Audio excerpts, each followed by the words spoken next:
Jadi anak-anak akuntansi yang di Badan Keuangan tuh sudah tidak yakin. Ini secara ilmu akuntansi nggak mungkin, Pak Kaban. Ya, artinya kalau kalian orang akuntansi sudah mengatakan ini nggak mungkin diselesaikan defisit seperti ini, jangan pakai ilmu akuntansi. Kita pakai ilmu komunikasi. Kita pakai ilmu negosiasi ya.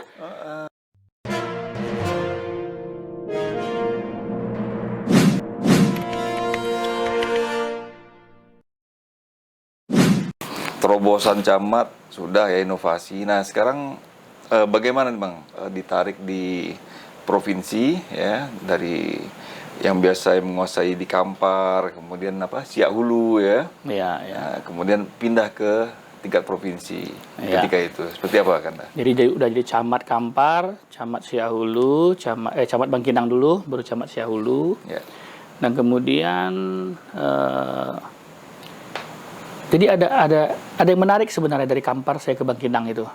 Saya dulu kan jadi ajudan bupati. Ajudan bupatinya Pak Jeffrey Nur namanya. Nah ini mungkin juga agak melegenda juga waktu itu ketika bupati pertama kali disekolahkan istilahnya waktu itu. Kan dari demo oleh ribuan guru waktu itu kan. Itu saya ajudannya. Jadi ketika beliau sempat dinonaktifkan tapi kemudian diaktifkan kembali, saya udah jadi camat. Nah itulah beliau tarik supaya lebih dekat ke Bangkinang itu dengan bupati. Jadi beberapa masih saya bantu. Nah kemudian berganti bupati, saya jadi kabak perlengkapan aset. Nah di kabak perlengkapan aset ini satu hal yang kita lakukan terobosan ya, karena bupati kita waktu itu namanya Pak Burhanuddin, Pak Boy. Nah ini kan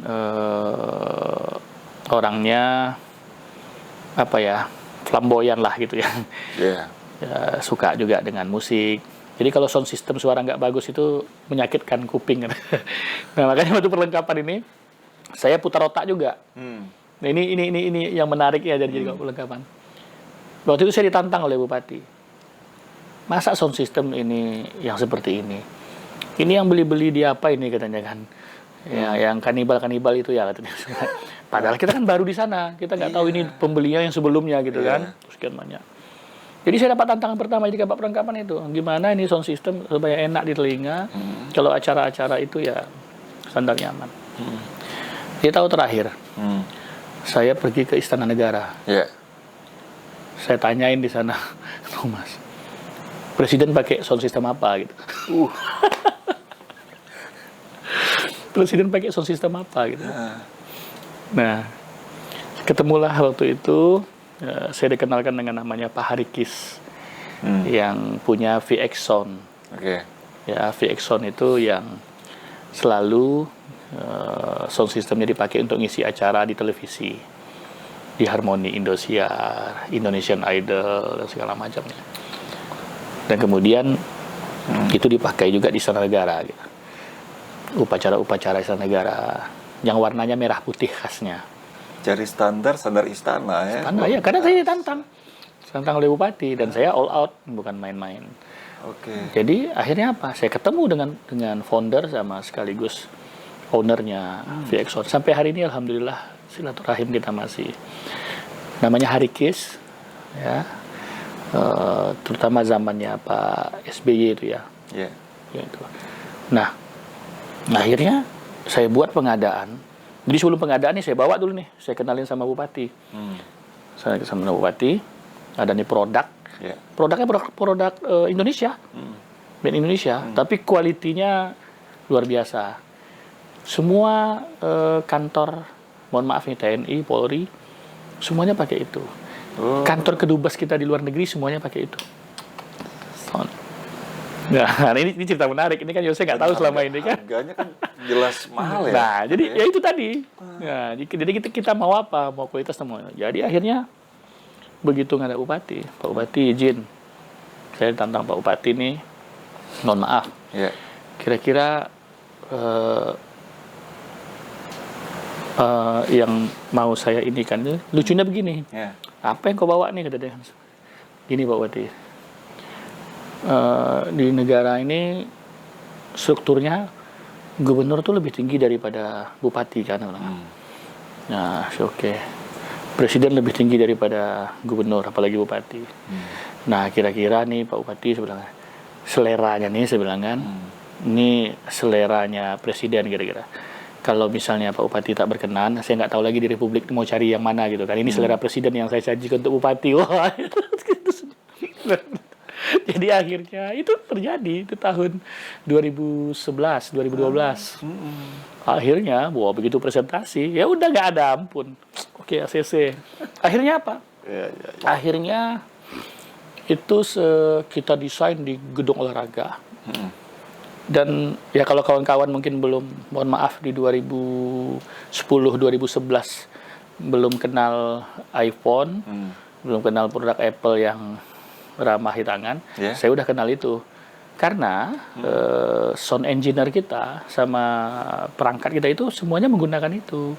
Jadi produk lokal, tapi kemudian dikombin dengan teknologi yang luar biasa.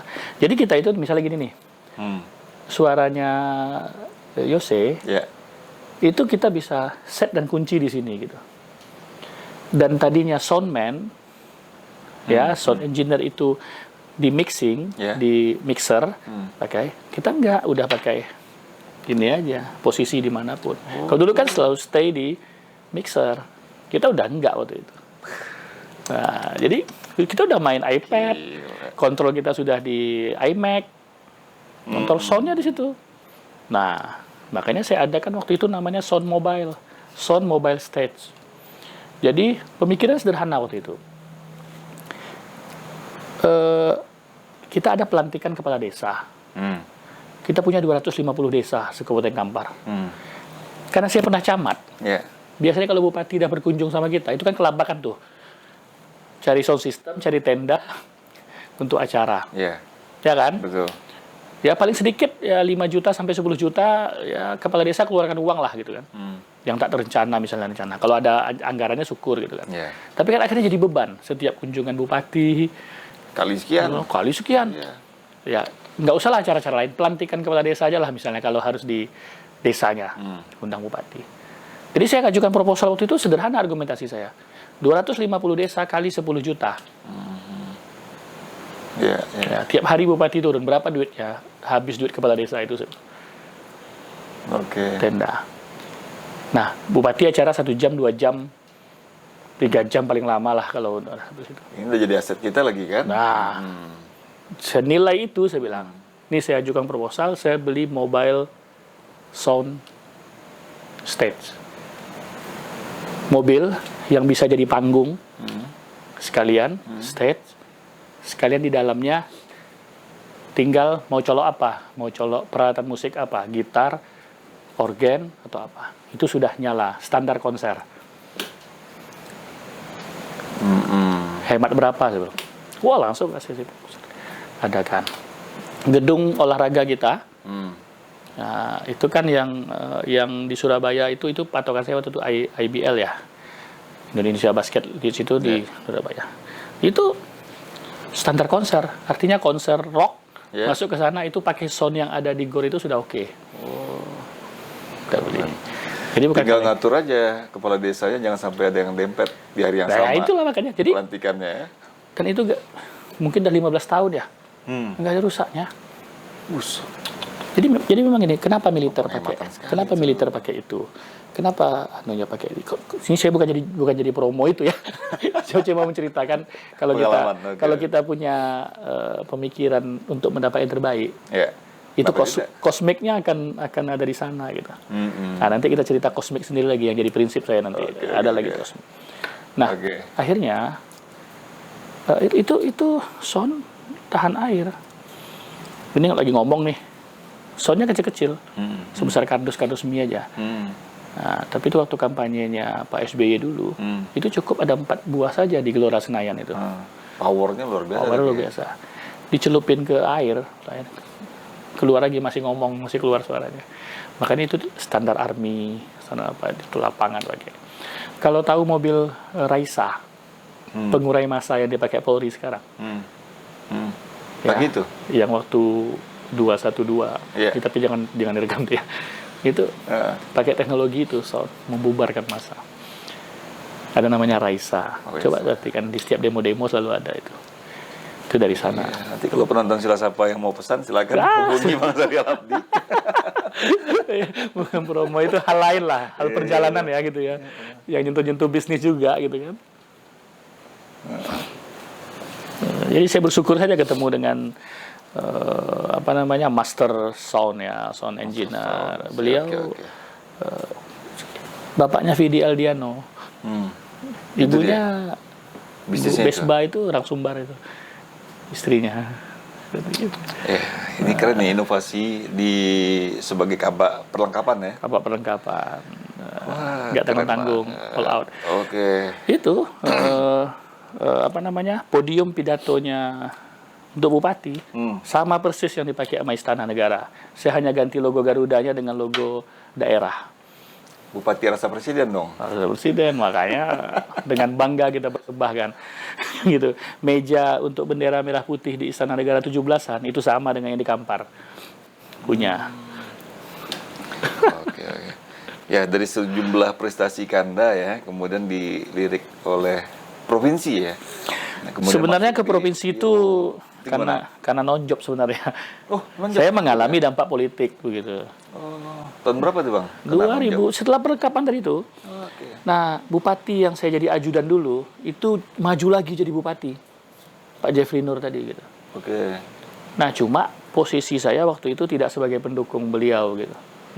Kenapa? Karena saya bupati yang ada yang sedang jadi bupati, tentu itu yang loyalitas kita kepada bupati yang ada. Dan saya tidak memihak kemana. Cuma pandangan politik ketika tidak mendukung, artinya sama dengan mendukung lawan kan gitu. Padahal kita tidak dukung siapa-siapa, hanya bekerja netral. Dipolitisir lah ini ya. Nah, bayangkan bupati yang saya jadi ajudannya, dan kemudian akhirnya menonjokkan saya begitu kan. Ya kita terima, tidak ada masalah. Pindahlah saya ke provinsi, pindah ke provinsi. Itu ceritanya. Sengsara membawa nikmat di provinsi. Nah, dari non-job kemudian juga berkiprah ya. Bukan sengsara membawa nikmat. Ternyata di provinsi potensi kita lebih tergali gitu. Oh gitu, lebih berkembang lagi. Lebih berkembang lagi. Okay. Jadi pertama kali ya itu tadi. Yeah. Saya masuk ke Bapeda. Masuk ke Bapeda. Itu tadi kosmik ya. Ini cerita kosmik. Nanti terakhir baru kosmik. Saya sengaja katakan kosmik. Jadi gini. Saya di Bapeda menjadi populer gara-gara apa? Gara-gara ilmu aset. Gimana? Nah, ini saya kasih tahu rahasia nih. Oke. Guru saya untuk aset itu 2 orang. Ya. Satu Dinda Ardian 09. Satu lagi Bang Arsan Latif. Jadi waktu saya kabak perlengkapan itu saya memang berkonsultasi dengan beliau ini berdua. Waktu itu Ardian di Kemendagri ya? Kemendagri, Ardian waktu itu anak buahnya Bang Arsan. Bang Arsan eselon 3-nya, Ardian 4-nya. Di ini Direktorat Jenderal Keuangan Daerah. Keuangan Daerah. Jadi ini 2 orang ini berkontribusi terhadap pemahaman saya tentang keuangan dan aset. Oke. Nah, saya kabak waktu itu. Nah, ada peristiwa menarik sebenarnya. Nah, gimana, Bang? Jadi suatu saat saya masih menjadi staf, baru pindah masuk Bapeda.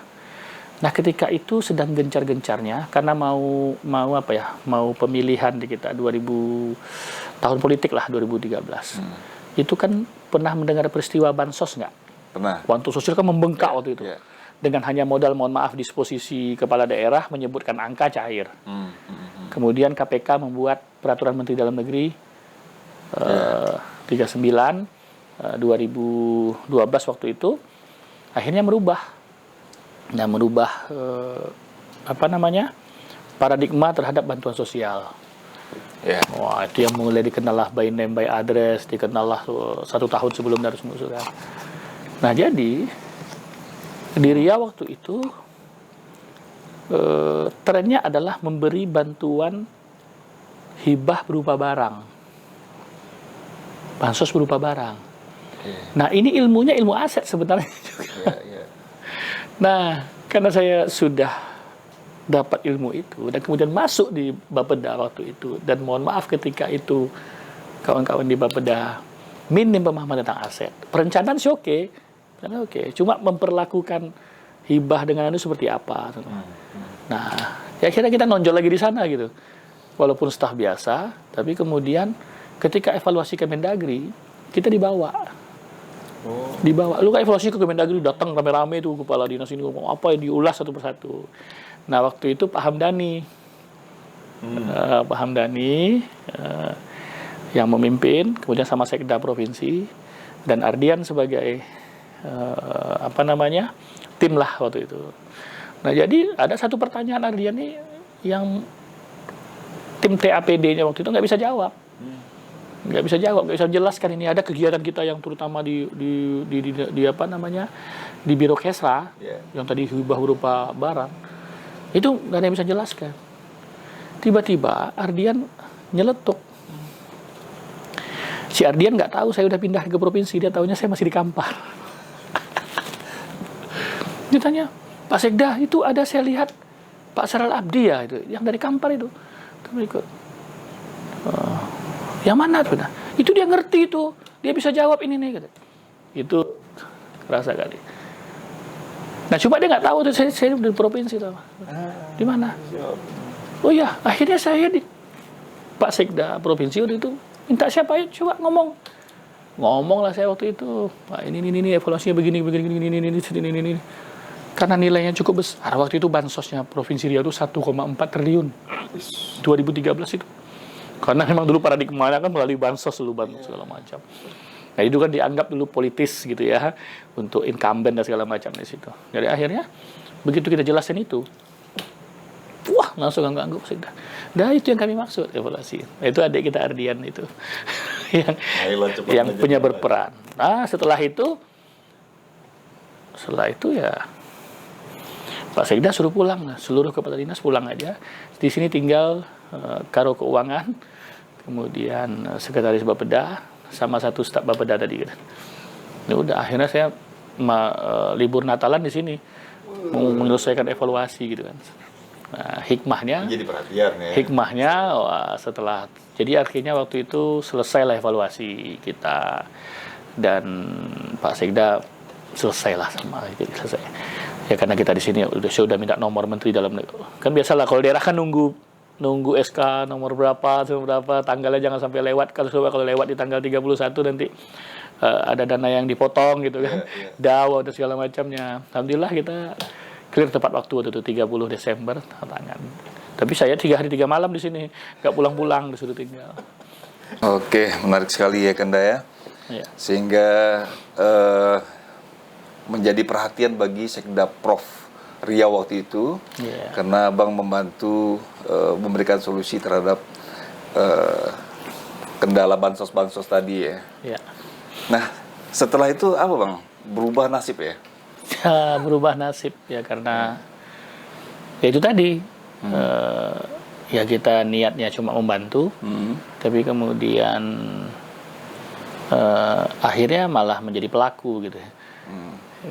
Jadi, tidak berapa lama saya dilantik menjadi kepala Biro Kesra.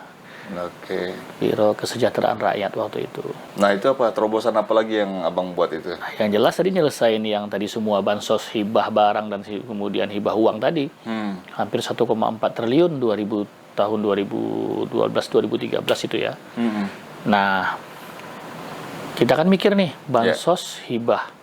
Waktu itu marak-maraknya kasus ya, beberapa kepala daerah terkena kasus bansos di KPK. Ada di Sulsel waktu itu, Bandung, wali kota Bandung ketika itu. Nah, tentunya kami berpikir 2013 itu juga adalah masa terakhir dari jabatan gubernur waktu itu. Artinya itu proses pilkada berikutnya gitu. Nah, makanya bansos menjadi rawan karena dalam kajian KPK itu yang digunakan untuk kemudian menjadi senjata lah ya untuk berpolitik gitu. Nah yang kami lakukan waktu itu adalah memastikan bahwa bansos tadi itu hibah barang maupun hibah uang yang jumlahnya cukup besar. Satu hal yang cuma ketika itu kita pastikan adalah diterima dengan baik dan dalam jumlah yang cukup Tepat sasaran. dan oleh orang yang berhak tepat sasaran. Iya. Nah, saya diuntungkan waktu itu sebenarnya karena ada regulasi yang keluar. Peraturan Menteri Dalam Negeri waktu itu, Permendagri nomor 32 ya tahun 2012 waktu itu, yang dirubah menjadi Permendagri 39. Nah, kalau kawan-kawan mengikuti perkembangan itu sebenarnya Permendagri yang didesain oleh KPK gitu. Jadi itu produknya KPK tapi dijadiin Permendagri. Itu benar-benar merubah paradigma terhadap perlakuan APBD pada bantuan sosial. Dikenal istilah by name by address. Kemudian dikenal istilah 1 tahun sebelumnya sudah harus berproses dalam APBD. Nah, kalau dulu kan nggak hanya modal disposisi kepala daerah atau sekda, beberapa jumlahnya pun dituliskan sana cair. Nah, itu yang merubah. By name by address, begitu by name by address harus teridentifikasi siapa yang ngusul siapa. Nah, dulu juga nerimanya juga tunai. 5 juta bantuan beasiswa, bantuan pendidikan, terima langsung, teken kwitansi. Dan itu muncul proposal fiktif. Itu daerah rawan. Daerah rawan. Nah, makanya ketika itu memahami ruh dari Permendagri itu, satu hal yang kita rubah drastis waktu itu adalah mewujudkan transaksi non tunai. Nah, semua penerima hibah kita wajib transfer rekening. Harus punya rekening. Dan kemudian persyaratan semakin kita perketat. Tadinya KTP fotokopi tidak berwarna, kita minta berwarna. Jelas ya. Pengusul jelas ya. Karena kan dari praktek yang tadi sebelumnya kita nemukan ini, misalnya untuk kegiatan A, atau ada kegiatan olahraga, ada kegiatan keagamaan, ada kegiatan yang macam-macam lah gitu, termasuk bantu rumah ibadah. Nah, prakteknya kan karena dulu itu mohon maaf lah, DPRD kita kan punya namanya Pokir. Nah, arahnya dulu selalu ke bansos. Nah, artinya selalu dulu bikin proposal dan segala macamnya. Semuanya secara kolektif diurus oleh si A, si B, si C misalnya. Dan itu terus menerus. Nah, akhirnya muncullah proposal fiktif. Salah satunya prakteknya misalnya begini. 1 orang atau 3 orang biasa di pengurus, ketua, bendahara, sekretaris ya. Nah, ini bisa bikin sampai 9 proposal. Karena kemungkinan munculnya kan menjadi begitu kan. Nah, di proposal yang kedua, yang tadi ketua jadi sekretaris, yang sekretaris jadi bendahara, menjadi ketua. Nanti di proposal yang berikutnya, yang tadi bendahara jadi ketua, jadi itu. Jadi, polanya ya. Nah, itu polanya. Dan jumlahnya cukup signifikan. Nah, kegiatannya macam-macam lagi. Ada olahraga A, B, C, dan segala macamnya. Event A, B, C, dan segala macam. Nah, tapi itu tidak salah dulunya. Karena memang dulu tidak diatur. Nah, muncullah begitu diatur, tentu kita harus sesuaikan. Nah, perubahan aturan ini yang banyak tak dipahami oleh orang. Nah, makanya ketika kita membuat transaksinya menjadi dari tunai ke non-tunai. Digitalisasi ya. Wah, itu satu hal yang jelas terpangkas adalah calo-calo tadi atau orang-orang yang ngurus tadi. Kenapa? Karena rekening yang harus cantum itu rekening yang bertanda tangan di sana. Nah, verifikasinya kita lakukan by system. Ya, by system, jadi masuk ke digitalisasi. Jadi begitu nama itu muncul, kalau dulu kemungkinan dia sampai 6 atau 9 kali proposal, itu pasti ketemu di sana nama yang sama. Nggak bisa itu sudah eliminasi langsung. Nah, makanya 2013 tadi dari 1,4 triliun tadi dengan kita berlakukan seperti itu, ini mohon maaf, itu tidak 100% cair. Pada ketakutan. Karena udah kelihatan di situ. Dan itu orang benci sekali dengan kepala biro. Ya, saya waktu itu termasuk yang dianggap jadi membuat banyak yang tidak nyaman, yang tadinya nyaman tidak nyaman. Nah, makanya sampailah kepada puncak ketika saya diminta oleh kawan-kawan di Dewan untuk diberhentikan sebagai kepala biro kepada gubernur waktu itu. Dengan tuduhan? Ya itu tadi, menyusahkan masyarakat. Tapi saya punya keyakinan bahwa saya tidak menyusahkan masyarakat. Saya menyusahkan oknum. yang bermain di kebutuhan masyarakat tadi begitu. Nah, akhirnya selaku Kepala Biro Kesra, karena saya merasa punya tanggung jawab, yaitu kalau selama ini Dewan yang manggil kita hearing, saya balik, saya bikin surat, saya minta di hearing dengan komisi yang membidangi, minta di hearing supaya jelas begitu. Nah, karena saya tadi kosmik lagi, saya tadi yang mengelola di Bapeda dalam penyusunan anggaran tadi terkait dengan hibah bansos segala macam. Saya pegang data semuanya. Ini usulan dari siapa? Ini pokirnya siapa? Dan saya pegang semua tanda tangan yang tadinya ada. Saya tahu nih, misalnya sekian jumlah tertentu, sekian ini usulan si Ano, dia yang bertanda tangan. Nah, akhirnya ketika hearing saya ungkaplah semua. Saya ungkap buka-bukaan. Kenapa buka-bukaan? Ya, saya bilang, ini usulan Bapak. Bapak A, ini usulan Bapak B, ini usulan Bapak C. Dengan DPRD provinsi. Ini tantangannya masih ada loh, jumlahnya ada di sini. Nah, saya cuma membantu, saya bilang. Saya katakan, dari jumlah usulan, ini kan ada rinciannya. Untuk kegiatan A, B, C, dikelompok oleh proposal dibuat oleh A, B, C. Kalau dulu yang nerima itu si Bapak A tadi. Kemudian mendistribusikan kepada A, B, C, D, dan segala macamnya. Nah, di situ yang titik rawannya. Nah, akhirnya itu yang kita robah. Nah, kalau tadi, berarti faktanya kan Bapak A yang terima uang. Mendistribusikannya masih dipertanyakan. Itulah dulu yang menjadi inti dari yang disoroti oleh KPK. Pengelolaan bansos di sana gitu. Nah, saya berkesimpulan bahwa cara menyelesaikan ini adalah memastikan bahwa yang membuat proposal, yang menandatangani proposal, dan kemudian rekening yang dicantumkan di proposal, sama penerima proposalnya adalah orang yang sama. Nah, tidak lagi Bapak A, tapi langsung tadi Bapak A1, A2, A3, dan segala macamnya. Rincian dari proposal tadi. Artinya, Permendagri tadi terpenuhi. Terpenuhi. Menerimanya adalah yang memang orang berhak dan tepat sasaran. Nah, yang tadinya nyaman, ya kita tahu nih, terimanya sekian, baginya sekian, itu otomatis terpangkas. Belum lagi pemotongan dan segala macamnya. Akhirnya mereka terima.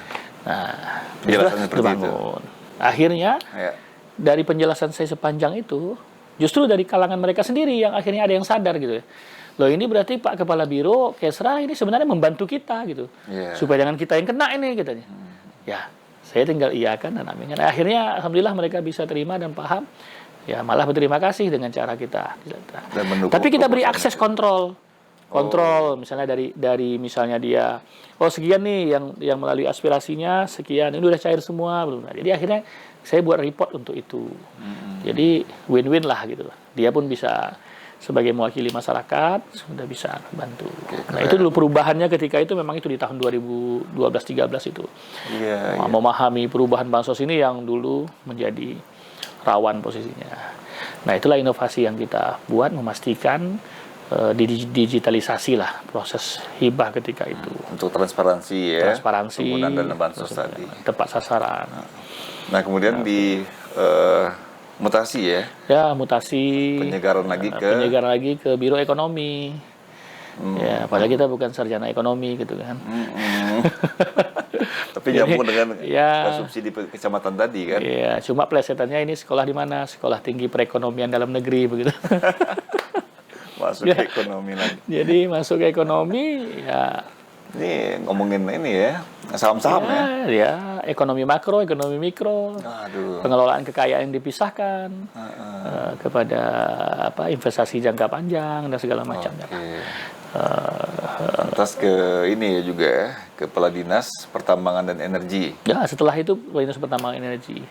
Jadi ini berkait kelindan semuanya. Jadi ketika di Biro Ekonomi saya kebetulan membenahi BUMD, kemudian tata kelola BUMD, dan akhirnya kita membuat perda tata kelola BUMD, kemudian kajian tentang energi, karena Riau kan sumber energi ya, lumbung energi, selama ini tak terkelola dengan baik, kita buat. Nah, itulah akhirnya menjadi rencana umum energi daerah. Nah, begitu saya di Kadis Pertambangan, semua kerjaan yang tadi di sini nih berguna di Dinas Pertambangan. Tadi udah ada rencana umum energi daerah. Kajiannya justru untuk memastikan pengelolaan tata kelola energi di Riau itu cukup. Ketika karena di pertambangan itu momentum juga ya perubahan undang-undang pemerintahan daerah ya. Oh 2014 iya, itu. betul. Ketika kewenangan energi pertambangan ditarik ke provinsi. Iya, betul. Jadi Undang-Undang 23 2014 itu kan diberlakukannya secara waktunya kan 2 tahun setelah berlaku, berarti 2016 berlaku. Nah, saya jadi kepala Dinas Pertambangan ketika itu terjadilah proses peralihan kewenangan. Jadi semua kewenangan energi dan sumber daya mineral yang tadinya kewenangan kabupaten kota pindah menjadi kewenangan provinsi. Minerba, mineral dan batu bara. Kemudian energi baru terbarukan, kemudian migas sebagian ya, minyak dan gas bumi, termasuk panas bumi. Nah, ketenaga listrikan. Nah, jadi beralih kewenangan ini, perintahnya di sana adalah proses P3D, mulai dari personil. Jadi pegawai, artinya dinas pertambangan di kabupaten kota, SDM kabupaten kota dibubarkan, pindah semuanya ke provinsi. Betul. Nah, bayangkan itu sudah ada yang jadi eselon 2, Kadis itu jadi staf di provinsi semua, itu yang kita kelola. Kewenangan dari perizinan-perizinan yang sudah dikeluarkan oleh kepala daerah, bupati, wali kota, itu pindah kita semua. Dan perintahnya itu harus dievaluasi, apakah layak diperpanjang atau kemudian ditutup. Nah, bayangkan kepala daerah, kabupaten kota udah ngambil keputusan, kita yang evaluasi. Nah, di sini kan berat lah gitu ya. Nah ya, tapi berat kita jalanin karena itu perintah undang-undang. Nah, akhirnya kita menemukan ada izin-izin yang ditandatangani oleh bupati wali kota yang bukan kewenangannya sebenarnya gitu. Nah, di pertambangan itu kan kalau di entitas bisnisnya itu perusahaan pertambangan itu kalau ada modal asing walaupun sekecil apapun, itu kewenangannya tidak lagi menjadi kewenangan kabupaten atau provinsi, itu jadi kewenangan pusat. Jadi semua investasi di dalam pertambangan itu yang ada modal asingnya, yang itu terjadi malah mereka tekan-tekan ada sampai udah 2-3 kali perpanjangan izin, 2 kali 5 tahun, 5 tahun, ya selama itu kan oleh. Nah, itu kita lakukan proses clear and clean namanya, CNC. Nah, disitulah baru, kita yakini mana yang sudah clear and clean, bisa ditindaklanjuti dan berubah kewenangannya menjadi provinsi, ditekan ulang oleh gubernur. Nah, dilaporkan sampai ke KPK. Waktu itu ada Korsup KPK bidang minerba tahun 2016. Nah, kita ikuti semua proses. Nah, jadi semangat kita tadi melakukan perubahan tadi itu, alhamdulillah terdukung dengan perubahan-perubahan regulasi yang memang waktunya beriringan dengan kita lakukan perubahan-perubahan itu. Jadi sekarang kita cerita soal menjadi PJ ya.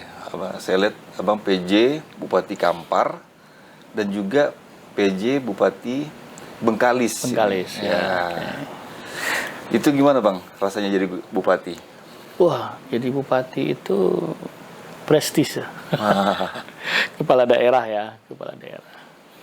Ya, buktinya semua orang ingin maju. Kesempatan mengembangkan kreativitas di situ ya? Iya, di situ sebenarnya diuji leadership. Kemudian ya banyak hal lah yang diuji di sana. Tapi kemudian hari ini kan semua orang bisa jadi bupati. Nah, saya jadi PJ Bupati Kampar ketika dalam jabatan Kepala Dinas Pertambangan tadi, Dinas SDM. Nah, memang jadi PJ Bupati Kampar itu menarik. Ya, tadi saya katakan Kampar itu orang-orangnya kritis. Kemudian tempat awal bertugas soalnya. Tempat awal bertugas. Nah, itu jadi kosmik ya. Jadi kosmik. Saya dari ajudan bupati ketika itu.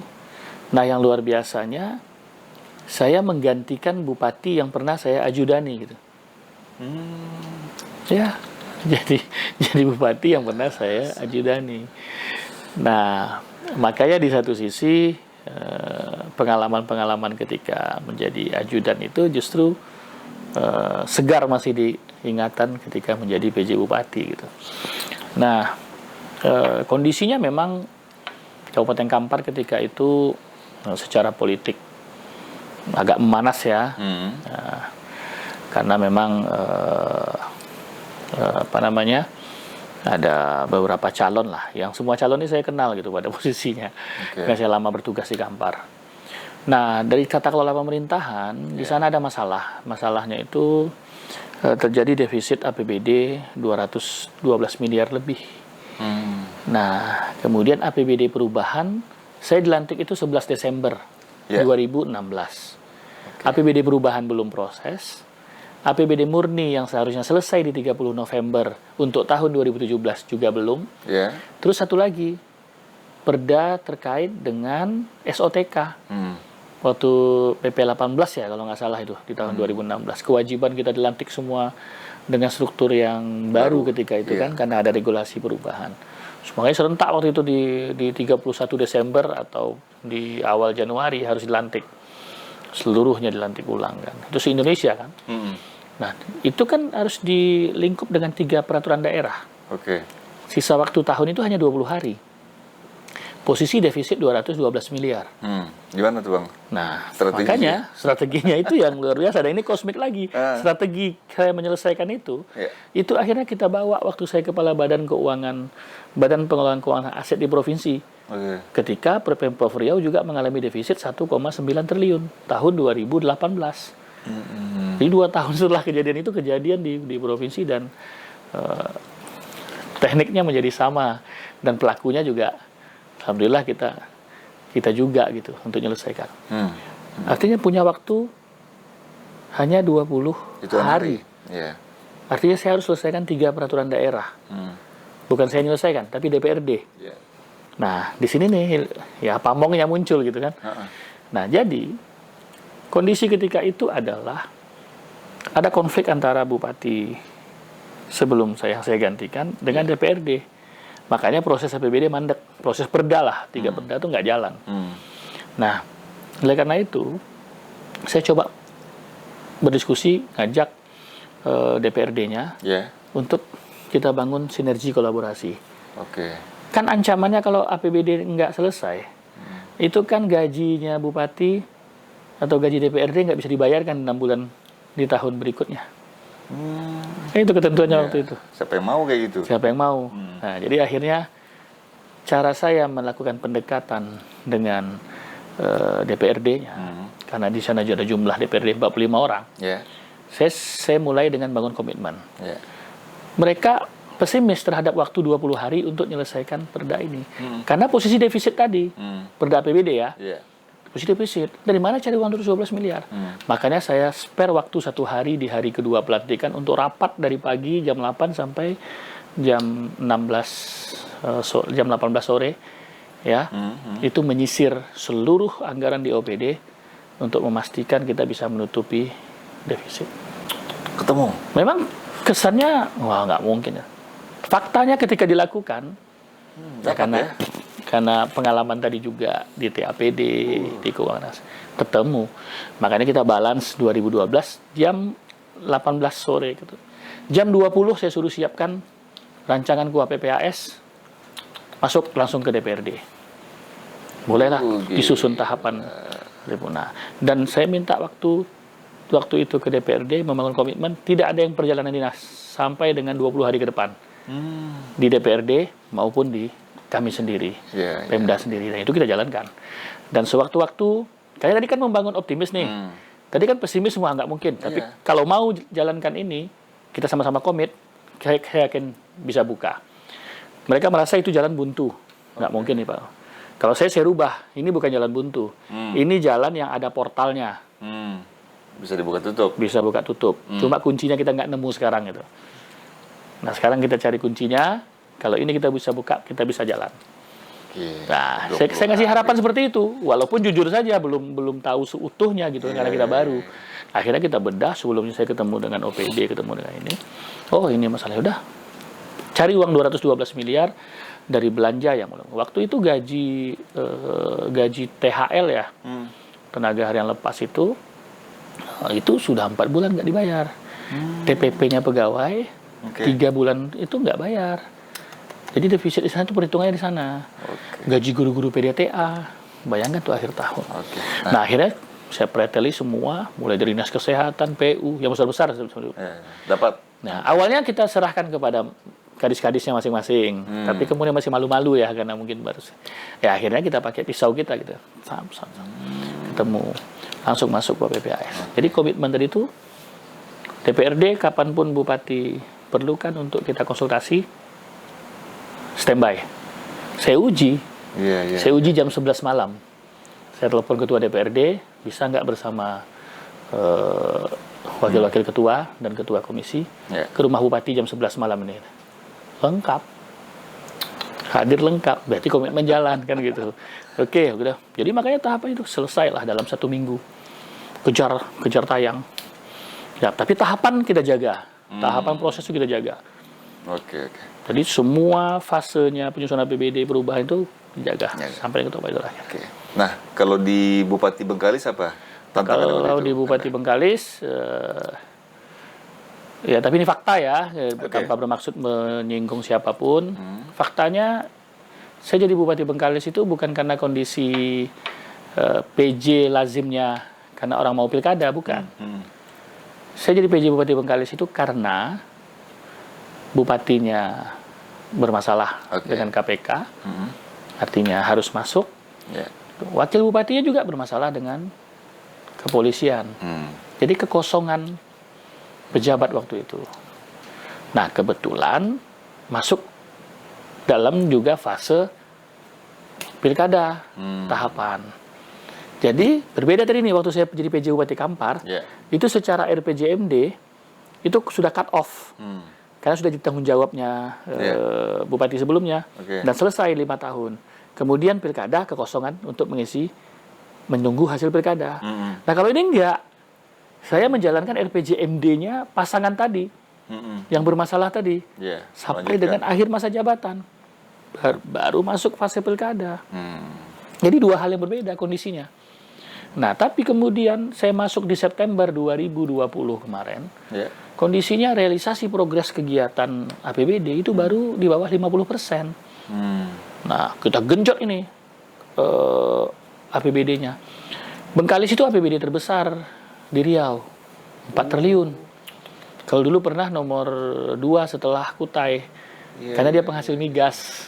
Jadi Chevron itu semua itu ada di Bengkalis. Wah, itu betul-betul realisasinya. Makanya kalau di situ lain lagi triknya, gimana supaya bisa tadi belanjanya itu bisa tepat waktu, terserap dengan baik, dan hasilnya jadi. Nah, karena saya tongkrongin kantor camat, pembangunan kantor camat, pembangunan kantor puskesmas, pembangunan rumah sakit, saya kontrol sampai malam, sampai ini. Ada yang kita perintahkan, ini harus digesa dengan cara tambah pekerjanya, tambah durasi waktunya, sehingga bisa lebih optimal. Itu Bengkalis. Nah, penanganan yang berbeda terhadap kasus yang berbeda tadi. Nah, kemudian tadi yang saya katakan defisit yang terjadi di Kampar itu terjadi di provinsi ketika saya Badan Keuangan. Itu juga terakhir fase pilkada 2018 ke 2019. Defisit anggaran. Wah, itu seru lagi. Saya selaku bendahara umum daerah itu tinggal harus mengendalikan 1,9 triliun defisit. Tapi alhamdulillah tadi ilmu yang dari Kampar tadi kita terapkan di sini, walaupun jumlahnya berapa kali lipat itu ya, lebih besar dari Kampar. Tapi lagi triknya sudah dapat. Ya, sisir lagi. Saya bikin coaching klinik. Walaupun bukan orang keuangan gitu. Jadi anak-anak akuntansi yang di Badan Keuangan tuh sudah tidak yakin. Ini secara ilmu akuntansi nggak mungkin, Pak Kaban. Ya, artinya kalau kalian orang akuntansi sudah mengatakan ini nggak mungkin diselesaikan defisit seperti ini, jangan pakai ilmu akuntansi. Kita pakai ilmu komunikasi. Kita pakai ilmu negosiasi ya. Apa yang ditunjukkan? Kita posisi defisit. Ya. Tapi di sana berarti kan di sini tergantung kontraktor dengan pekerjaan-pekerjaan yang paket-paketnya. Kemudian di sini ada ASN dengan hak kepegawaiannya, gaji, tunjangan dan segala macamnya. Ya kan? Nah, kemudian kita juga berhadapan dengan pusat. Nah, karena sini ada DAK, ada segala macam yang harus dieksekusi. Dana transfer. Nah, artinya berarti saya perkuat dulu. Saya perkuat dulu apa? Kalau ibarat piramid, dari 3 yang kokoh ini, yang paling harus kita selamatkan pertama ASN. gaji dan tunjangannya, karena dia piramid, dia paling berada di bawah. Kalau ini nggak stabil, ini bakal roboh. Maka kita perkuat dulu, kita pastikan dulu pemenuhan tunjangan pegawai, gajinya semua, jangan sampai ada. Kalau itu kan ada gaji 13-14 itu 2018 pertama kalinya yang bikin pusing itu, keluar peraturan pemerintah tapi harus dicarikan uangnya. Bisa. Makanya 14. Nah, jadi begitu disisir per OPD, nemu. Sambil kita kejar, karena dana transfer pusat kan juga mandek waktu itu. Ingat 2018 itu tidak ada APBN perubahan. Betul. Ya, makanya untuk pertama kalinya saya menyarankan kepada gubernur waktu itu, Pemprov Riau pertama kalinya juga tidak ada APBD perubahan tahun 2018. Jadi ngatasin defisit tadi itu pertama kita ambil keputusan jangan ada APBD perubahan. Karena makin ada APBD perubahan makin bocor. Makin nambah. Nah, kita close di sana, kemudian kita belanja sesuai dengan rencana RKPD perubahan, tapi kemudian disisir satu persatu sesuai dengan komitmen. Kita bikin komitmen baru antara gubernur sama kepala dinas, bertanda tangan, ini yang bisa dibelanjakan, ini tidak. Ini dibelanjakan. Jadi diselamatkan tadi. Alhamdulillah tidak ada hak-hak kepegawaian yang tak terbayarkan, bahkan gaji sampai TPP 13 sampai 14 tukin terpenuhi. Ada gaji 13 sama 14 ya untuk THR ya. Kemudian ke kontraktor pihak ketiga tidak ada yang tunda bayar. Ya kan? Kemudian dana transfer alhamdulillah bisa terdistribusikan ke kabupaten kota. Nah, uniknya dana bagi hasil ke kabupaten kota ini pertama kali juga terjadi. Contoh begini, kita ada 12 kabupaten kota. Tadinya ini kabupaten A, B, C, D. Kita komunikasikan antar sekda sama bupati wali kotanya dengan kita. Kabupaten A surplus ini ya. Artinya sampai akhir tahun kita perkirakan dia punya surplus anggaran. Kabupaten B defisit. Nah, kita sama-sama punya dana bagi hasil nih kedua kabupaten ini. Tapi karena uang nggak cukup, tadi kita defisit, kita minta sekdanya komunikasi. Boleh nggak yang hak kalian ditahan dulu? Toh kalian surplus. Kita berikan dulu, kita cukupkan dulu untuk yang memenuhi bagi hasil yang belum terpenuhi di Kabupaten B yang pada posisi defisit. Alhamdulillah komunikasi dengan semua sekda terjalin. Akhirnya saling, ya udah kalau gitu kami nggak usah dikasih transfer dulu karena uang provinsi terbatas. Akhirnya kita penuhi dulu yang semua daerah yang defisit. Itu gubernur udah ngomong bupati. Yang plus kasih yang minus gitu. Kasih minus ya. Kalau dulu kan enggak, itu hak kami kok, sudah kami terima. Karena nggak dikomunikasikan, semuanya pada nunggu. Akhirnya begitu dikasih pemahaman, alhamdulillah itu terjadi di 2018 di provinsi. Oke, mantap. Terbangun galangan komunikasi. Jadi akhirnya stabil. Kita ke pertanyaan saya yang di awal. Gimana Anda membagi waktu sebagai Kepala Bapenda dan Komut PT Bank Riau Kepri ini jabatan-jabatan yang menggiurkan juga dua-duanya nih. Gimana berat bagi itu. bola? Karena memang ya akhirnya seperti itu. Cuma saya alhamdulillah bersyukur dan terbiasa karena dulu pernah jadi ajudan di protokol dan kemudian memang kerja di lapangan ya, di kecamatan yang memang hari-harinya waktu itu memang tak terbatas. 24 jam lah. Jadi sudah mendedikasikan diri dari dulu. Jadi ketika sekarang nemu lagi dengan kewajiban yang harus menguras waktu, menguras pikiran, sudah terbiasa rasanya gitu. Kenapa? Karena di Bapenda ini kan mesin pencari uang. Betul. Saya membawahi 44 UPT. Ya, UPT. Saya penyelenggara pelayanan publik. UPT itu pelaksana pelayanan publik. Jadi mereka pelaksananya. Nah, sebagai penyelenggara saya mengalirkan kebijakan-kebijakan dan inovasi-inovasi apa yang bisa diterapkan oleh UPT. Nah, kita punya banyak inovasi lah. Tanja namanya, transaksi antar jemput antar kampung. Ini lahir ketika COVID. Ketika PSBB, PPKM dan segala macamnya itu, orang nggak bisa datang untuk bayar pajak karena dibatasin. Kita yang jemput bola. Tanja itu pakai sepeda motor.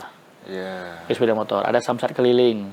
Kemudian hari ini kita udah bikin drive-thru. Jadi semuanya hanya 3 menit standarnya bayar pajak dari mobil bisa, dari sepeda motor bisa. 3 menit standarnya. Jadi sekarang saya masuk ke kampus-kampus. Contohnya kemarin ada Universitas Islam Riau 27.000 mahasiswanya dan 90% semuanya pakai kendaraan bermotor. Itu lagi parkir kita tinggal tengokin aja tuh sebenarnya berapa yang mati pajak segala macam. Akhirnya kita tidak mencari kesalahan itu, kita menyediakan layanan yang didekatkan ke kampus-kampus. Jadi ada di sana samsat tanjak. Jadi kita nongkrong di sana untuk memberikan kemudahan.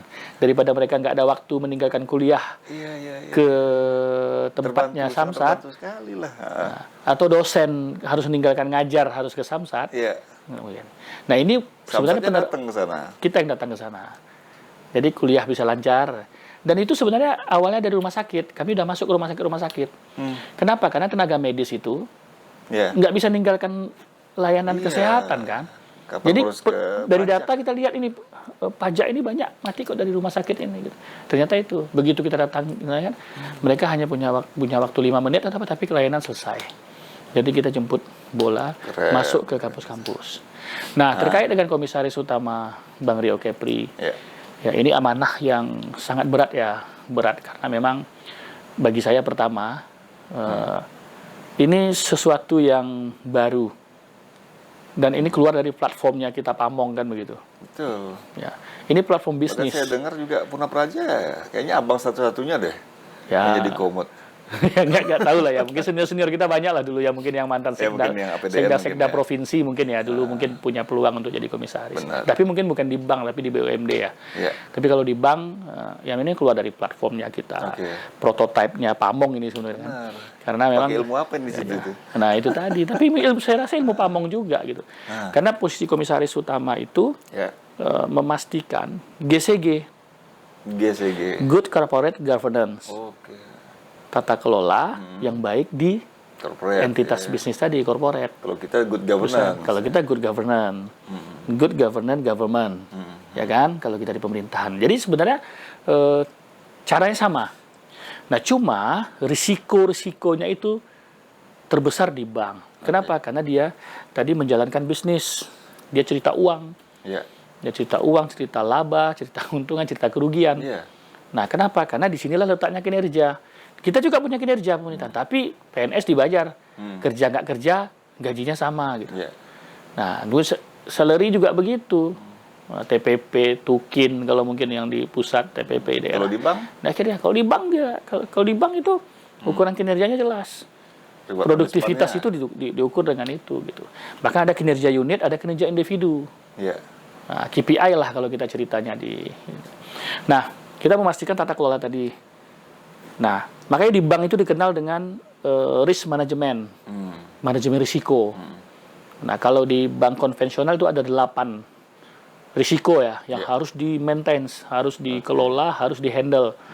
Nah, kalau 8 risiko di bank ini bisa dikelola dengan baik, maka itu nanti akan berimplikasi kepada tingkat kesehatan bank namanya, TKB. Nah, tingkat kesehatan bank itulah yang harus dijamin prudence gitu ya, pada level tertentu sehingga dikatakan bank sehat. Nah, peran dari komisaris itu memastikan itu. Nah, organ di dalam entitas perusahaan itu ada namanya komisaris. Ya, komisaris itu dari 2, komisaris independen dan non independen. Nah, kalau non independen itu wakil dari pemegang saham. Tapi kalau independen orang-orang profesional yang masuk di sana untuk mengontrol. Ada 3 orang ya? Ya, kalau di kita ada 3 orang di Bang Rio Kepri Syariah itu. Ada 3 orang, saya sebagai wakil dari pemerintah. Kemudian ada 2 orang independen, Profesor Rita, kemudian Dr. Roy. Ya, ini akademisi dua-duanya gitu. Memang orang akuntan, memang orang auditor, sama orang manajemen risiko. Nah, di mana Pamong ya? Pamong kontrol ini jalan apa enggak gitu. Ya sama. Saya kadis pertambangan. Itu kabit saya, itu anak ITB. Ya, karena migas saya anak AK migas, Cepu. Mereka yang tahu teknis. Iya, tahu teknis. Nah, makanya Pamong memastikan semua yang teknis ini, itu yang disebut dulu oleh senior-senior kita generalis, spesialis ya. Spesialis generalis. Jadi kita memang memastikan mereka-mereka yang tadinya profesional itu jalan. Nah, jadi saya ngerasakan fungsi itu. Nah, jadi kalau di bank syariah, kalau di bank konvensional tadi ada 8 risiko, kalau di bank syariah itu ada 10. Udah 10 risiko lagi, tambah berat lagi gitu. Jadi ini syariah ini baru ya? Nah, kita Bang Rio Kepri Syariah alhamdulillah sudah diresmikan oleh Wakil Presiden. di Agustus 2022 lalu. Setelah menjalani proses Di panjang. Indonesia baru yang ketiga ini. Ya, kalau bank daerah yang Bank daerah syariah yang itu ya kita pertama Bank Aceh syariah. Tapi Bank Aceh ini spesifik karena mereka wajib menjalankan syariah itu karena kononnya. Ya, oke. Nah, kalau yang terkait dengan regulasinya pemerintah daerah, berarti kan kita yang ketiga. Tadi Aceh karena aturan sendiri, kemudian Bank NTB syariah 2018, kita di 2022. Tapi ini perjalanan panjang, sempat mandek. Nah, perubahan apa yang terjadi ketika berubah menjadi bank syariah? Ya, jadi prinsipnya begini. Sebenarnya Pak Gubernur Riau, Pak Samsuar, itu memang sudah berkomitmen dengan Bupati Wali Kota sebagai pemegang saham untuk merubah menjadi Bank Riau Kepri Syariah. Kenapa? Karena memang karakteristik dan budaya di sana memungkinkan. Riau dan Kepulauan Riau itu kan satu rumpun. Rumpun Melayu, adat bersendi sarak, sarak bersendi kitabullah. Artinya di sana prospek kita untuk memberi peluang, kesempatan, alternatif pilihan kepada masyarakat yang mau menjalankan keuangan dan ekonomi syariah itu ada platform yang kita sediakan. Nah, kita memandang potensi yang ada, kemudian dari hasil survei dan kemudian respon dari masyarakat semuanya mendukung untuk syariah. Nah, sebenarnya kan ekonomi keuangan syariah itu adalah jalan ya, jalan pilihan sebenarnya banyak sih pilihan. Tapi ketika orang kemudian benar-benar ingin menjalankan sistem ekonomi dan keuangan secara syariah, itu platform yang kita sediakan adalah Bank Riau Kepri Syariah. BUMD kita, kemudian kita juga sudah buat BUMD penjaminan kredit syariah, Jamkrida, sudah syariah juga. Jadi ini entitas bisnis yang bisa sinergitas BUMD. Nah, bedanya di mana? Nah, bank konvensional dan bank syariah. Jadi sebenarnya pertanyaan sederhana tuh gimana? Ekonomi syariah itu seperti apa sih? Keuangan syariah seperti apa? Nah, kalau dulu belajar, sederhana lah sambil guyon. Kiai Syukron Makmun bilang begini, bank Islam atau ekonomi syariah itu mirip kapitalis, tapi bukan kapitalis. Mirip sosialis, tapi bukan sosialis. Nah, dalam Islam orang dibatasin kaya enggak? Enggak kan? Enggak. Ya silakan kaya. Silakan kaya gitu. Nah, tapi kemudian ketika sudah kaya, sudah memiliki harta dalam jumlah tertentu, periode tertentu, ada kewajiban. Kewajiban apa? Berbagi. Kewajiban memberi kepada orang yang tak dikenal sekalipun. Sosialis? Nah, jadi itu tadi letaknya. Nah, makanya kalau dalam prakteknya di bank syariah dan bank konvensional itu, kalau bank konvensional itu hubungan orang tadi antara nasabah sama banknya itu banknya di atas, nasabahnya seolah-olah di bawah gitu. Nah, kalau di bank syariah itu yang dijaga keseimbangan, keuntungan sama dibagi, kerugian sama ditanggung. Nah, jadi hubungan itu tadi lebih ke kemitraan. Makanya kalau di pola bank syariah itu selalu ada semacam manajer ya. Jadi semacam pendampingan. Ini tukang bakso pinjam 100 juta. Kalau konvensional, dia nggak mau tahu nih untung apa rugi. Yang penting uang dikembalikan. Dengan sekian tambah bunga sekian gitu. Tukang bakso yang bekerja. Tapi kalau bank syariah, tidak. Bank syariah ini punya kewajiban memastikan benar untungkah dia atau rugi. Nah, di sini nih hubungannya kemitraan tadi saling percaya. Sama-sama amanah. Yang dikasih uang juga harus amanah, yang ini harus amanah, yang memberikan uang. Nah, karena ini sama-sama amanah, makanya ada fungsi saling kontrol, makanya sering jadi pendamping. Kalau untuk benar nih, karena kan tadi sifat itu tadi. Benar untung, oh ya Pak untung berapa untungnya? Sekian, oke gimana? Oke kalau gitu kita pembagian kita nisab kita sekian ya, gitu kan? Nah, habis itu keuntungan kita bagi hasil kita sekian ya gitu. Nah kemudian, waduh Pak kami rugi hari ini. Apa rugi? Kenapa? Oh ini ada sahabat kurang. Berapa pelanggan kita hari ini? Sebenarnya berapa yang beli hari ini? Oh ini rugi. Berapa sisanya? Itu harus terkonfirmasi. Oh hari ini kita rugi ya. berarti kita tanggung bersama rugi hari ini. Sampai dengan waktu tertentu yang diperjanjikan. Itu dilindungi dengan namanya akad. Makanya setiap bisnis syariah itu kuncinya ada di akad.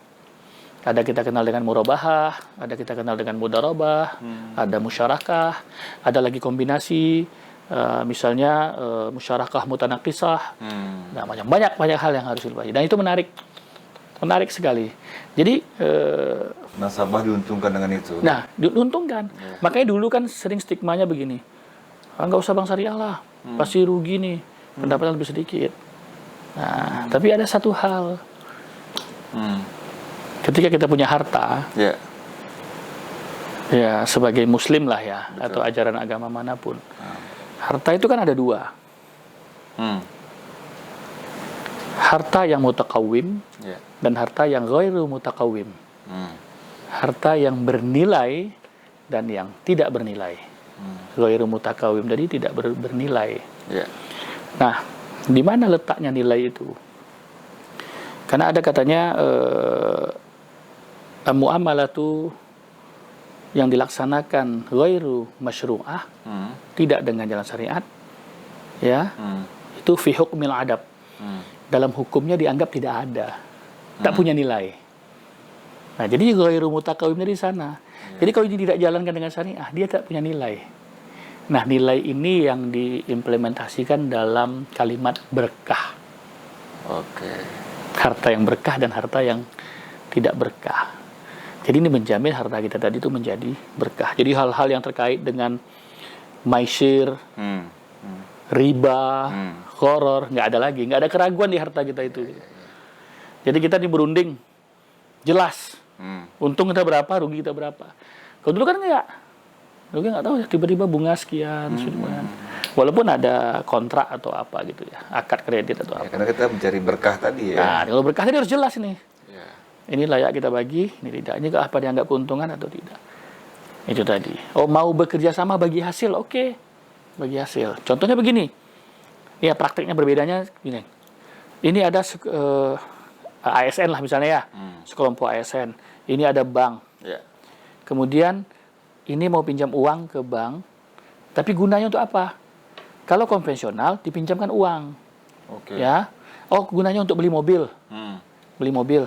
Oh ya udah, kamu pinjam uang, nanti sini beli mobil, bayar mobil, kemudian muncul yang ketiga, namanya financing, ya kan? Financing, yang akhirnya menjadi debt collector. Jadi yang untung siapa sebenarnya? Akhirnya kan ada orang di antara kita yang membeli dengan dealer, yang kemudian harus mendapatkan keuntungan di sini. Gitu. Nah, kalau bank syariah tidak, kita butuh nih uang, tapi untuk beli mobil. Karena uang tidak boleh dengan uang, prinsipnya tadi. Uang tidak boleh dengan uang, maka uang harus dengan barang. Jadi tadi di bank ini membelikan mobil untuk si ini tadi. Jadi dia dapat barang. Itu prinsip akad. Mobil yang mana gitu ya? Mobil yang mana? Silakan pilih. Nah, itu prinsipnya yang dijaga. Nah, berapa harga mobilnya? Nah, berapa cicilannya? Berapa itu? Jadi nggak ada kepastian dia. Nggak ada pihak ketiga di antara kita lagi. Nah, nggak ada lagi. Nah, kalau dulu kan nggak ada. Boleh. Makanya semakin panjang. Kalau bisa 10 tahun dia kita kredit mobil gitu kan. Kalau ini enggak. Jadi nasabah lebih diuntungkan sebenarnya itu. Nah, banyak lagi nih dinamikanya lah sesuai dengan perkembangan muamalah lah ya. Karena bisnis itu banyak macamnya. Dan itu ada nanti namanya fatwa DSN, Dewan Syariah Nasional, dalam setiap akad-akad tadi. Gimana praktek. Dan itu evaluasi terus. Nah, itu dari fungsi pengawasan tadi kita lakukan. Untuk nasabah itu apa ada kewajiban harus muslim? Tidak. Nah, ini hebatnya ekonomi dan keuangan syariah secara umum ya.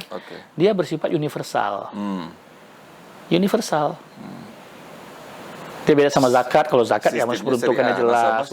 Orang yang berzakat. Sama dengan wakaf. Wakaf juga universal. Wakaf kan juga silakan. Siapa? Mauquf alaihnya yang harus pasti penggunaannya. Oke. Nah, antara wakaf sama dengan nazir. Jadi sebenarnya ekonomi keuangan syariah itu universal. Polanya, ya, Apa mekanismenya buktinya? ya, syariah. Islamic Bank coba yang berkembang di mana? Di Eropa. Hmm. Kita saja yang menyebut sini bank syariah, kalau di luar sana disebut Islamic dengan Bank. Islamic Bank. Kita yang menyebut. Malah di Eropa yang lebih maju ya. Ya, betul. Artinya prinsip syariah tadi itu fair, Iya, iya, iya, iya. fair. Jelas gitu. Ya, seperti yang Abang Tidak ada goror, tidak ada ketidakpastian, tidak ada riba, tidak ada orang yang diuntungkan dari uang, berbunga uang dan segala macamnya. malah pihak bank pun membantu untuk berkembangnya. Iya, jadi kemitraan hubungannya. Iya, Karena di peminjam sana tadi. amanah, saling percaya. Oke. Nah, kan ini yang sulit dibangun hari ini gitu. Benar. Orang misalnya merasa, wah ini untung ini, kalau bisa dapat untung lagi lebih untung lagi gitu. Tapi dapat untung tapi orang lain dirugikan gitu. Iya. Nah, itu kira-kira. Oke, Kanda, luar biasa. Ini usia masih muda ya. Ke depan agendanya apa nih, Kanda? Strategi apa nih? Komut udah, eselon apa? Kepala badan, dinas, PJ Bupati, ya, sudah kesana kemari. Ya. La in syakartum la azidannakum. Jika kamu bersyukur, insya Allah akan ditambah. Oke, itu kuncinya ya. Ya, syukur sajalah hidup ini, Ya. karena hidupnya kan cuma dijalanin. Nah, kemudian kita menjaganya dengan prinsip-prinsip tadi, Ya. integritas. Integritas itu akan membangun kosmik kita, kalau orang bahasa sederhananya aura kita. Kemudian alam semesta ini kan pada akhirnya merespon apa yang ada pada kita. Kalau kita positif, lingkungan kita biasanya akan menjadi positif. Tapi kalau kita kosmiknya negatif, kita selalu ngarah ke sana. Makanya darah kita pun itu kan merespon sikap kita, merespon apa yang ada di lingkungan kita. Ya. Makanya mempengaruhi terhadap cara kita merespon. Makanya respon yang paling baik itu dengan bersyukur apapun yang terjadi pada kita. Nah, ketika kita bersyukur itu tadi udah dijanjikan. Ya. Hasilnya akan ditambah gitu. Ya tambahnya kita kan nggak tahu pengertian Ya, tambah seperti itu apa? kan macam-macam gitu kan. Tambah sehat, tambah apa, atau hilang penyakit itu kan sebetulnya kan tambah sehat gitu kan. Ya. Berkurangnya beban pikiran itu kan berarti memberi ruang kepada kita untuk memikirkan yang lainnya gitu. Jadi slotnya Baik. gitu aja. Itu kuncinya ya, Kanda. Nah, ya. kuncinya itu ya Bersyukur. mengalir aja lah. Ya, rezeki akan bertambah. Rezekinya utama. Ya kalau kita karir di PNS ya pasti puncak tertingginya di eselon 1 gitu ya, pangkat tertinggi dan segala macamnya. Ya tinggal kesempatan aja gitu kan. Apa kosmik kita masih bisa kita pertahankan positif begitu kan? Ya, dihadapi ya. Dihadapi. Tapi dari perjalanan tadi saya ingin katakan tak ada yang sia-sia gitu. Yang kita lakukan dahulu untuk hari ini, yang kita lakukan hari ini untuk kemudian, semua itu pasti terhubung. Kait-mengkait ya. Semua itu kait-mengkait. Jangan pernah ditempatkan di tempat yang menurut kita tidak menyenangkan atau tidak baik, itu kemudian sama tidak memberi manfaat kepada kita, tidak. Justru kadang-kadang di tempat-tempat yang orang tidak sukai atau tidak atau sulit lah mungkin ya. Wah dia enak, dia ke saya taruh di sini. Jangan dikira nanti sumber ilmu kita itu justru kadang-kadang di tempat orang yang tidak sukai. Dan pada akhirnya tak banyak orang yang punya ilmu itu gitu. Hanya orang yang benar. Kalau ilmu di tempat enak itu semua orang banyak gitu. Banyak ilmu yang dapat. Nah, zaman ini kan berubah. Tak semuanya ilmu yang enak di tempat yang enak tadi itu kemudian membuat orang menjadi pengambil keputusan-keputusan luar biasa di suatu tempat. Tapi justru di tempat-tempat pahit tadi nih, apalagi pengalaman-pengalaman pahit, sekian. Siapa yang nggak tahu Thomas Alva Edison berapa kali, ribu kali, sampai menciptakan lampu gagal kan? Ya, orang lain. Jadi cerita itu cerita pahit semua gitu kan. Jadi ya dalam jalani dan syukuri. Jalani dan syukuri. Sudah ditegaskan dalam agama kita kan. Ya sambil kemudian jalani, syukuri, dan satu lagi menjadi orang yang bermanfaat untuk orang lain. Khairun nas anfa'uhum linnas. Jadi itu saja, sekecil apapun manfaat. Baru terakhir yang kita sampaikan sama Pak Indarto. Fama ya'mal misqala dzarratin khairan yarah. Fama ya'mal misqala dzarratin syarran yarah. Suatu saat kita akan menuai apa yang menjadi kebaikan kita. Bentuknya kita tidak tahu. Ya. Oke, super sekali Anda inspirasinya. Ya, nah. Baik, teman-teman, sila sapa, itulah abang kita ya, Bang Syahrial Abdi, Komisaris Utama PT Bank Riau Kepri, dan Syariah. juga Syariah sekarang. BRK ya. Syariah. BRK Syariah. Ya. Baru-baru ini jadi Syariah ya. Dan juga Kepala Bapenda Provinsi Riau. Makasih Kanda sudah baik, datang. makasih luar biasa. Bang. Sukses.